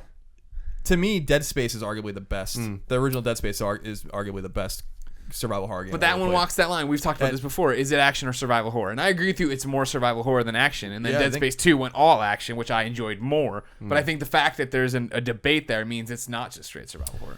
I would say it's survival horror enough that, like, I mean, at least I would put it in survival horror. I think it's straight survival horror. I don't think that like the combat precludes that from being survival horror, just based on the nature of the ship. What was it called? The Ishimura. Was the mansion. You just went all over the place and then back again. I mean, it's just the fucking mansion in space. Yeah, it's one of those. So that to me that I mean, Dead Space. The ship is one of those things you had to backtrack so much that you get to know the corridors. Yeah, and exactly. Else, yeah. And so it is just like the mansion where it's like it was a character of itself, and so it was awesome. But I agree with you in the sense that tank controls were a product of the time and that they made the games arbitrarily harder and scarier. There's no doubt about that. I think that when you play, we were playing remastered. And the tank controls are gone now, or you don't have to play with them. And the game is a little more action oriented, but that doesn't mean Resident Evil isn't a survival horror game. I feel like Did you people play Isolation? Alien Isolation. Yeah. I played the demos enough, and then when I heard it just kept on going too long, I was like, all right, then I'm good. I've played enough. I know a lot of people that had a lot of good things to say about that game. I mean, like the idea that survival horror is dead, I think is just. I mean, come on. Don't be silly. It's definitely not dead. The question Outlast a lot of people, was huge. what happened to survival Amnesia horror? was huge. True. Resident Evil 5 happened to survival horror. Well, no, just what happens is that I think that Game sucks. the games that people when they think of survival horror, they think of the original Resident Evil, they think of Resident Evil 2, and those were a product of this control scheme, and that those games probably wanted to be action games, and the control scheme wouldn't allow them to be it, so they became this survival horror. I don't agree with you. I think that Mikami made Resident Evil based on Sweet Home, which was a Famicom game that was or at least partially inspired by that Famicom game in the spirit of going to a house and kind of walking through the different rooms and stuff like that and going back and backtracking and stuff. I think the game was what he wanted it to be, even though there were technical and control limitations on not even DualShock 1 on the original controller. But what happened to survival horror? I mean Resident Evil 5 happened to survival horror. Resident Evil 5 was a travesty. In terms of like what Resident Evil is. Co-op. As an action game, it's fine. It's a fine game. It's fine. as an action game. Fine. It's a fine game. I beat it. Whatever. It is what it is. But when I played that, especially after Resident Evil 4, which was a masterpiece, to play Resident Evil 5 and be like, what the hell is like? Who told you to do this? Somebody in marketing that wanted to sell more games. But I mean, Resident Evil 4 was not a commercial failure. You know what I mean? I'm not gonna say Resident Evil 4 sold better. Obviously, came to GameCube. It was on PS2 later. Mikami never cut his own head off. By the way, when that happened, if we all remember, he said he was gonna cut his own head off with a chainsaw if it ever happened. But Resident Evil 5 was the beginning of the end of an action-oriented, and it wasn't the first one, but it was in the action-oriented. This is what it is now. And then Resident Evil 6, just in the trailers, I was like, I don't even want anything to do with this game. I never even played it because I'm a Resident Evil fan. I like Resident Evil, and so I think that happened. That's why Dead Space was so refreshing in some ways, in the sense that even though it was really around the same time as Resident Evil 5 and long before Resident Evil 6, that it captured that Mikami kind of essence of horror and fright, which I don't think Dead Space 2 did, which is why I stopped playing. You felt powerful in it. Yeah, it was like, that's not really the idea. The bigger thing to me is that I think we're losing sight of, and we talked about this again, is that when I played Remake Remastered again, I lost sight of the fact as a kid that these games are adventure games. And like that, I never thought about it that way. And so maybe it's like the collecting and the puzzle solving. It's almost like a Tomb Raider game. You know what I mean? Like it's almost like an Uncharted game in a way. Like with these like finding tablets and putting them in places and solving puzzles and stuff like that. That was also lost. And so I think that essence of limited combat, limited ammo, and all that kind of stuff is one part of it. But also the world exploring and how you interact with the world is another thing. That's why Resident Evil 5 wasn't scary, because it was this huge swath of space, and you killed more people in Resident Evil 5 in like the first half an hour than you killed in Resident Evil 4. Well, what do you think about what they're doing with a game like Until Dawn? That's a very exciting game. Taking, that horror genre and giving it a new gameplay element, making it more story-driven, more narrative-based instead of action-based. There's really, from what I've played, there really wasn't combat at all. No, it doesn't look like there will be. It looks awesome. That's the whole point. And this is what I go back to, just in the fact of what happened is I think technology caught up with these games. Original Resident Evil, you're, stars is it? And that's what they are, right? You're like this elite group of motherfuckers who land and you have 3 bullets. What the fuck are you talking about? And then you're bringing up Dead Space. You brought up not Outlast. Outlast. Outlast, Yeah. Outlast is awesome. That's a great game. And these are games where it makes sense that those are survival horror in the way of their horror games, even. And I mean survival too, just how you want to kick it around. But the fact of the narrative makes sense for why you're in that selection. And that's why I love Until Dawn, where you're just a flashlight and which way do you want to go, and it's you're on the run from this person. They're putting you in situations that make sense. Yeah, I don't know. I think it's coming back though. I agree with Andrea. I think that there's evidence that it's coming back. I haven't played with Evil Within yet. Signs are that, from what I've heard, that is a Mikami game. That's great. I can't wait to play it. I have no fucking time to play anything. I want to play Alien Isolation too because, again, I like Alien. I like that whole world. Well, the whole universe, I guess I should say. And I think that there's evidence that's coming back. I think Outlast was a great game. It was short. You're a journalist. It's very incongruent in the way you deal with the world in terms of you're powerless. I think that's really cool as well. Although that game fell apart at the end. That game sucks at the end. Like most horror, I think Rosemary's Baby, which is one of the great horror movies of all time. The way that ends, the last 5 minutes is awful. Yeah. They can't figure out how to end it. Same thing with The Shining, even though it's you don't know how to end it, and that's a problem. That they can deal with that at a different time. But I think it'll come back. I was disappointed that Dead Space 2 went in that action-oriented way because I felt like they actually captured it. I felt like it was theirs. I'm surprised someone at EA and Visceral wasn't like, we got it. We got it. This is survival horror that everyone wants. And they let it go. When the goalposts keep moving, your third installment has to still sell 6 million copies to get a fourth. You're like, all right, well. Yeah, right, exactly. But yeah, more. I just genetically just been thinking more about survival horror and what it is, and I feel like because of the adventure element of the game has been lost, which we were talking about with Remake. I'm like, I can't believe I didn't, because I'm not a PC gamer and I didn't grow up a PC gamer. I didn't realize how adventure oriented these games are, and I think that is another piece of the puzzle that we have to really look at genetically and why these games work. It's not only the fear, and it's not only the limited ammunition. I mean, you say they go to there with 15 bullets. They go there with a full clip. They don't think they're going to be stuck there. It makes sense, I think, within the confines of it, but there's more to it than that. And I think that the Evil Within, apparently, I can't speak to it personally, apparently gets it. So it'll live again. I think the market's going to speak. I think the market spoke loud and clear with Resident Evil 6. I don't think that game did anything what Capcom wanted to do. And so hopefully they remake it. Hopefully they reboot it. And the next one is just Resident Evil. Yeah. Yeah, I just think the market has become so splintered that trying to get these big publishers to sink a lot of development into a purist survival horror experience is just unrealistic because it's such a cultist audience. I personally do not like survival horror games at all. For me, I love going to video games and feeling having that power fantasy and being like a superhero and feeling like I can do things that I would never be able to do in real life. The idea of I have to run from an enemy because I can't defeat it is not a fun gameplay experience for me, but I know that a lot of people really enjoy that kind of immersive gameplay, but I just don't think it's enough people that we're going to see it ever grow in a really sizable fashion outside of the indie scene. Mm-hmm. Yeah, we'll see. We'll see what happens. I don't think you're wrong on that. I think, the Capcom marketers, for instance, with RE5, were probably seeing trends that were right. That if RE5 was RE4, well, it probably would have done better critically, but that's not what they really care about. In fact, Capcom would be happy if you gave a game a 1 if they sold 10 million copies of it. I don't think they care. Just like any other company. So I think that they have to look at what matters most, and that brings us back to Revolutions 2. This might give them a bad name on Kotaku and IGN and all these places, but most of the people that are going to buy the game don't read those sites, and that's just the fact of the matter. You know what I mean? They listen to their friends, they watch YouTube, they're on Reddit, and if that isn't really a big deal, then they're not going to care. So that's the way the trends go. There you go. So the final topic for today, Andrea, you are our first guest host ever on this show. So we're going to talk about our video game firsts. What was the first game you ever played? First game you ever owned? First console you ever owned? And first game you ever beat? Oh, man. You can go first. Taking it way back. Oh, yeah. The first game that I have vivid memories of playing was the original Super Mario Brothers on NES. because I remember getting it for Christmas for me and my sister. It was a few years after it had come out, and my dad got it, and the game came with the console back then. You guys remember when games came with that was consoles? a topic. That was a topic last week. That was a thing. And we played that game for hours and hours and hours and poured over the strategy guide. I know you hate strategy guides, but back then you had to have them. I was making The internet did not exist. I'm dating myself, but for me, that was that's why it has kind of planted the seed for a lifelong love affair with Nintendo for me. So that was the first game that I ever played. The first game that I ever beat was probably Paperboy.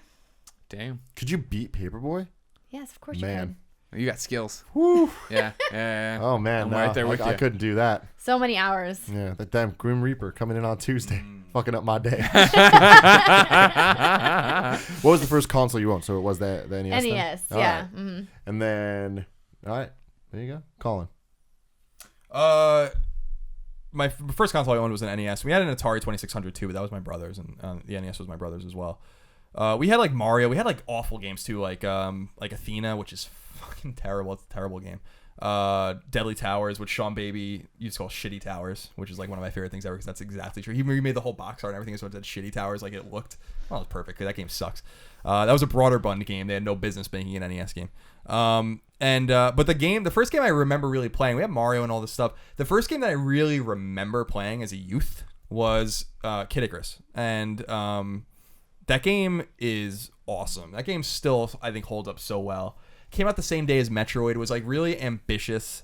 Went in a different direction. Metroid was more of a non-linear, collectathon, get what you can or whatever. Kid Icarus was more of a linear, but also dungeon crawling aspects to it. Really, really super difficult. And a really great game. So that's the first game. So it was NES and Kid Icarus, and obviously that started my, we've known in here. I was a Nintendo fanboy like you wouldn't fucking believe, until Wii. And then I was like, I can't do this anymore. As we talked about anymore, I'm like, I can't do this anymore. So, I always had my PlayStation and all that kind of stuff too. But, it was Kid Icarus and on the NES. The first game I remember beating was probably Mario because you can beat the shit out of that game really easily. It's not a hard game. We've talked about that before. Once you figure it out, you can beat it in 10 minutes, not even. But yeah, I remember beating Kid Icarus and that game's really hard. I remember having the password written down. You used to have to use passwords. These games didn't have batteries in them. Yep. But yeah, early memories, Castlevania 2, of course, Mega Man 2, Ninja Gaiden, Faxanadu. Yeah, I played a lot of Chess Master. Chess Master was awesome. My Yeah. God, You guys remember, best box Chess art Master? ever. Yeah. Oh yeah, that's Yeah. epic box art right Love there. that. I wonder if that guy's still alive. Probably not. But if he is, I want him on. The Chess Master himself. Yeah, He looks like Rasputin or something like that. He looks like just some Russian dude. Did you guys ever play the Are You Afraid of the Dark game for PC? No. I really love that. Did it just tell you stories? No, you had to go through and solve these mysteries. There was a Goosebumps game on PC. I think it was made by the same people that did that one. It was a kind of adventure game, but there was the FMV stuff going on. Yeah, and all that. it feels like it's trying to be scary, but it's not Yeah. really scary. Well, all of that stuff. yeah, exactly. Any Are You Afraid of the Dark or Goosebumps episode. Yeah. But, Greg, Hey. what about you?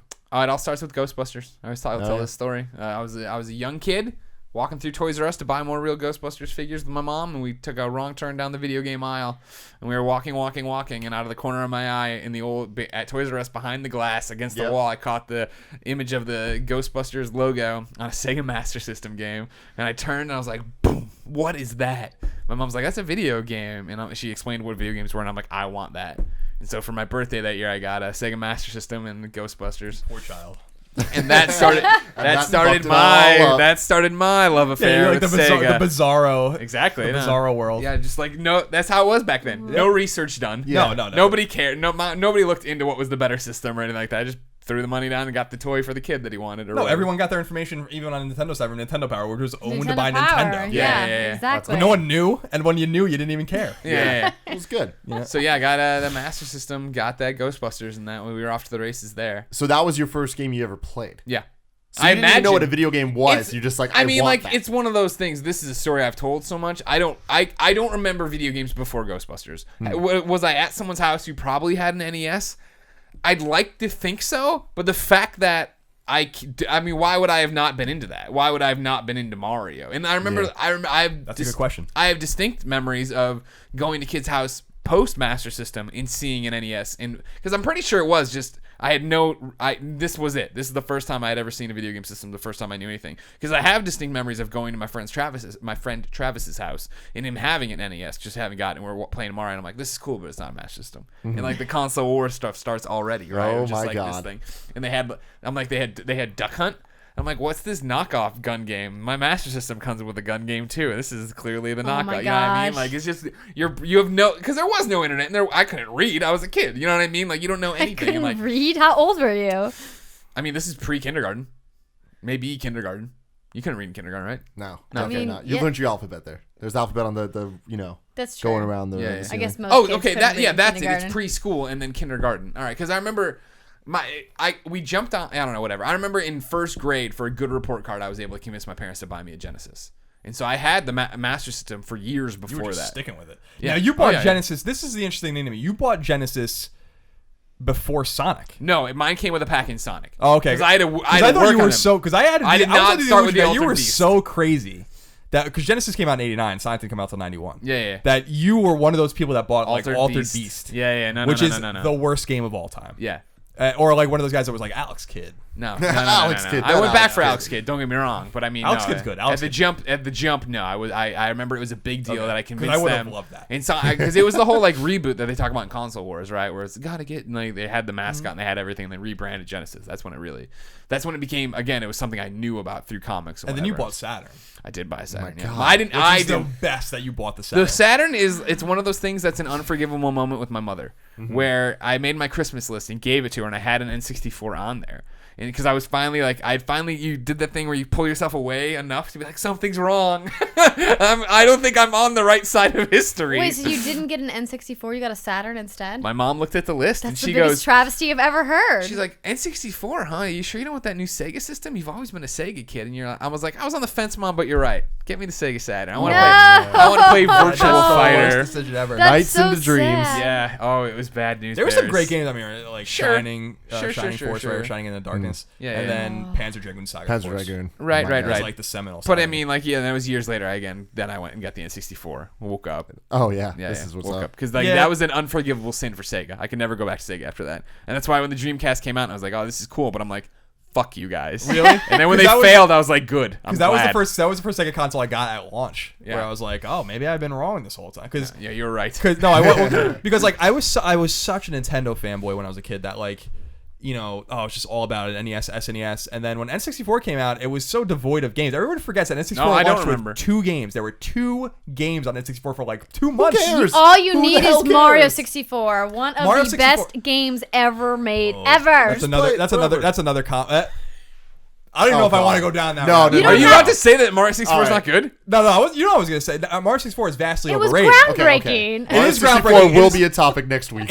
Mario 64 is the proving ground. Sunshine was the better game. Oh, fuck Oh my Sunshine God. and its Colin. stupid ass. Don't even, I want to repeat don't- that. I Tim, want to repeat don't that. even acknowledge Super that Mario that statement Sunshine was said. was Cut better this out of the edit.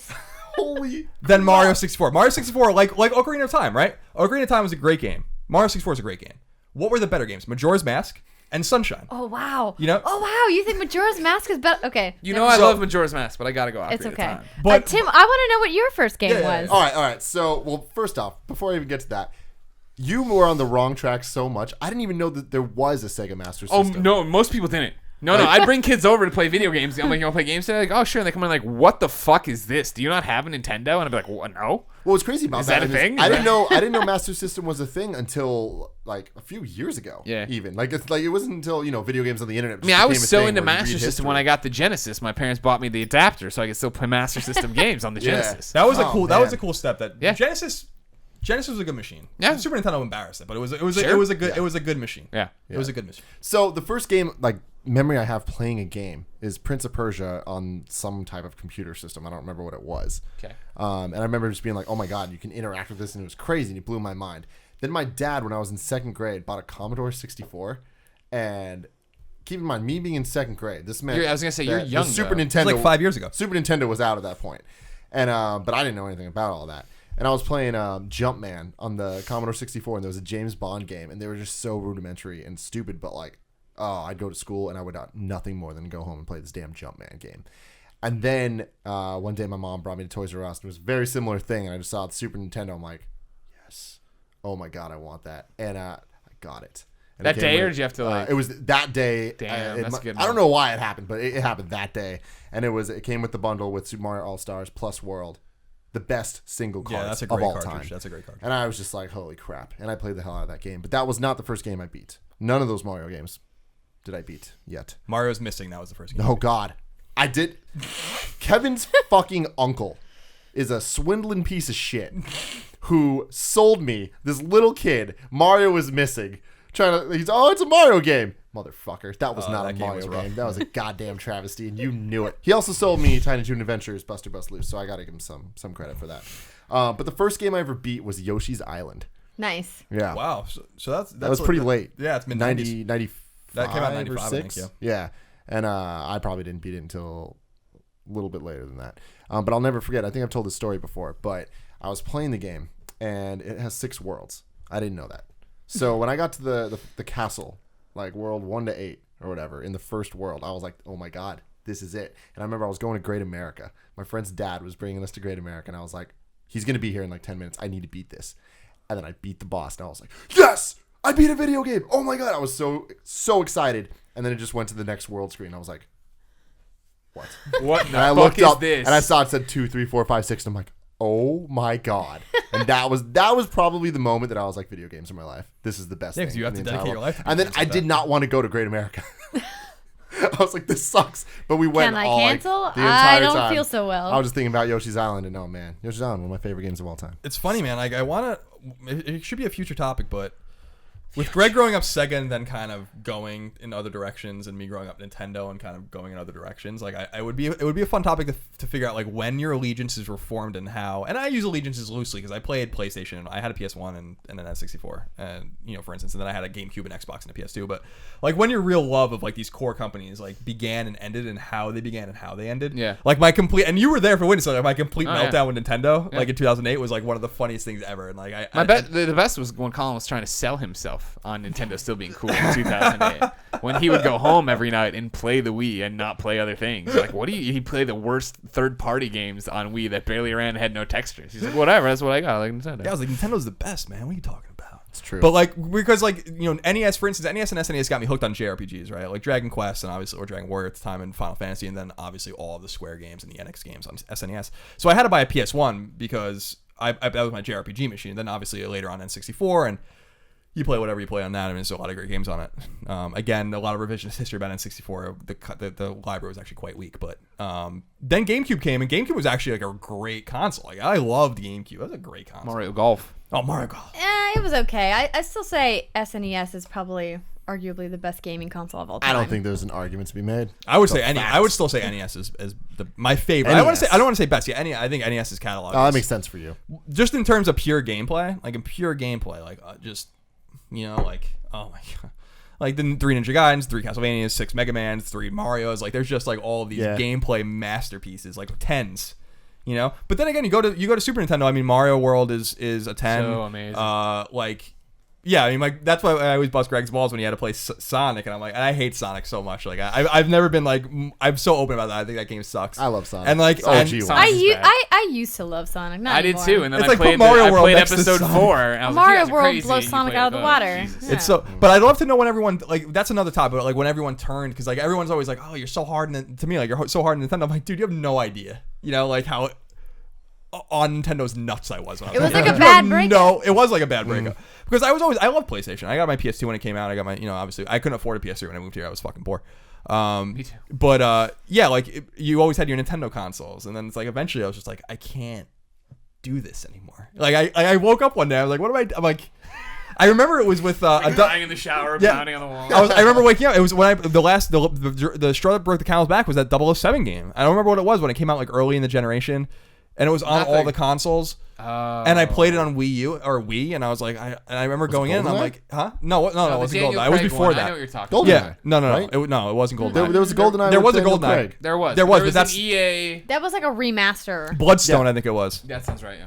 And I was like, I can't do this anymore. I remember being like, I can't. Like, everyone's enjoying. Oh, you play Halo? Did you play Resistance? Yeah, like all these. And I'm like, no, I'm playing fucking Zack and Wiki, or whatever the hell it is I'm doing over here. And that's why I can't do it anymore. You know, and PlayStation obviously spoke to me at that point. But so that would be a fun future topic. I think would be to like really identify the time frames and stuff like that. How and when you like broke or got into something, like, because we all grew up and the condition was like with your Commodore, with your SNES layers, like you were kind of conditioned based on the purchasing decisions of the people around you. I wasn't cognizant. If my brother bought me a Master System or had a Master System and NES, it would have been a different story, right? You'd be a history major. You would have stopped caring about video games. Yeah, you would have just gotten your professorship. Yeah, exactly. I just would have went down that line instead. I think that's interesting because everyone has those stories and those tales or whatever. Like the whole, like everyone's like, I've always been, if you were a kid and you were always a multi-platform gamer or whatever, you're lying, because like that's not. Well, your parents were super rich. Yeah, exactly. That's just not possible. Like at least it wasn't possible in my house. The only way it could be possible is if you look at PC being its own platform, which clearly it is, right? But as a kid, you don't necessarily distinguish that as a platform. Yeah. As adults, we can all say like, yeah, obviously that's a platform, but that was the only thing I had multiple of. I had a PC and a console, so sure. I guess that it's counts. just PC gaming was so different back then. Oh yeah, it was. Carmen San Diego and shit like that. Yeah, I'd play, but like it wasn't giving you the same experiences. Whereas now, like PC just can do everything, and then it's just like these little exclusives off. Yeah, I mean, as a kid, there definitely was a difference between a video game and a computer game. Yeah, Computer games were a thing like Chips Quest. Chips Quest was awesome. Chips Challenge. Chips Challenge, you're right. Yeah. Chips Challenge. Oregon Trail, Number Munchers. Mavis Beacon teaches typing. Yep. Yeah, Chips Challenge was dope. That was a dope game. I'm gonna stand A by Let's and Play? say Chips Challenge. Are we gonna do a Let's Let's do a Play? Chips Challenge. That game was all. I don't know if anyone out there remembers Chips Challenge. I got it when I got my Sony Vaio in '96. It came loaded onto it, and that was the first computer I had like in my room. Like we had our family computer or whatever. And I was like, oh man, Chips fucking Challenge. It had like Mech Warrior and all these like beautiful games. And I was like, all I wanted to play was Chips Challenge, which is like this top down like advent. Like it's not even really a good game. Yeah, it's- Playing some Ski Free. Oh, Ski Free never man. made any sense. I never even understood what the point of that game The game was. was totally a troll. You're doing too well. Here comes the snowman to eat you. Yeah. Good lord. Free, damn, dude. That's a Well, deep guys, cut. this has been a very, very good time. Andrea, thank you so much for joining us. Thank you. As our Yeah, first Thanks thank for you very having much. me, guys. Yeah, I hope you had a nice time. I only wish we could have had a refill midway. I'm sorry, we could have stopped. Could call It for was Nick. so Nick does delicious. things. Nick does I'm sorry, we'll not- make another if one you after- ask Can you me, Can you imagine please make a Nick Nick be the old fashioned? it waiter would next be time? a Keurig pod, a thing of ice, and a little bit of milk. Oh man, that's good. Well, thank you guys so much for listening or watching or just enjoying this in whatever way Enjoying it you decided to consume through it. osmosis. We'll be back next week and every day on youtube.com/kindoffunnygames. Until next time.